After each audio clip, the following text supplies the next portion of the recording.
చెక్కతో ఫర్నిచర్ చేయించే ఒక వ్యాపారి, అంటే మేబీ అడవిలో దొరికే కలప అలాంటి సంబంధించి వ్యాపార, లేదంటే మామూలుగానే వుడ్ వర్క్స్తో ఫర్నిచర్ చేసే వ్యాపార అనేది మూలాలకు వెళ్తే ఒక్కొక్కటిగా వస్తాయి.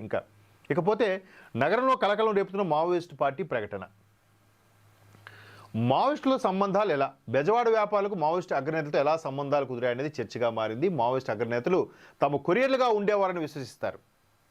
అంటే వ్యాపారులు కొరియర్లుగా అంటే వాళ్ళకి అవసరమైన సదుపాయాలు చేయడం, వాళ్ళకి అవసరమైన తిండి, షెల్టరు, అమౌంటు, ఇట్లా ట్రాన్స్పోర్ట్ విషయంలో చాలా వరకు. ఎందుకంటే ఛత్తీస్గఢ్, వెస్ట్ బెంగాల్, ఒడిస్సా, ఆంధ్ర, తెలంగాణ వీటన్నిటిలో కూడా మావోయిస్టు ప్రాబలంగా ఉండే ఏదైతే అగ్రనేతలు ఉన్నారో వీళ్ళందరూ కూడా ఎక్కువ శాతం తెలుగువారే.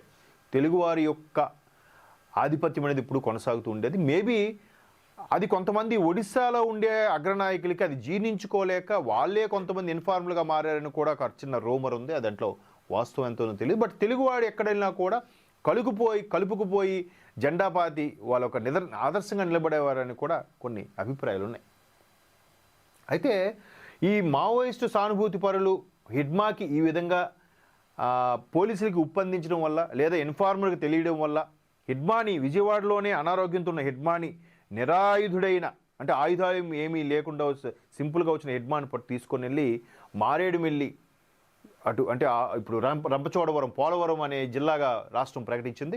ఆ పోలవరం జిల్లాకి క్యాపిటల్గా రంపచోడవరాన్ని పెడుతుంది. ఆ రంపచోడవరం పరిసర ప్రాంతాల్లో ఉండే అడవుల్లోనే ఎన్కౌంటర్గా చిత్రీకరించారనేది ఒక విషయం. ఈ మధ్యకాలంలో మరొక మావోయిస్ట్ తాలూకా తమ్ముడు కుమార్తె కూడా ఒక లేఖ రాసింది.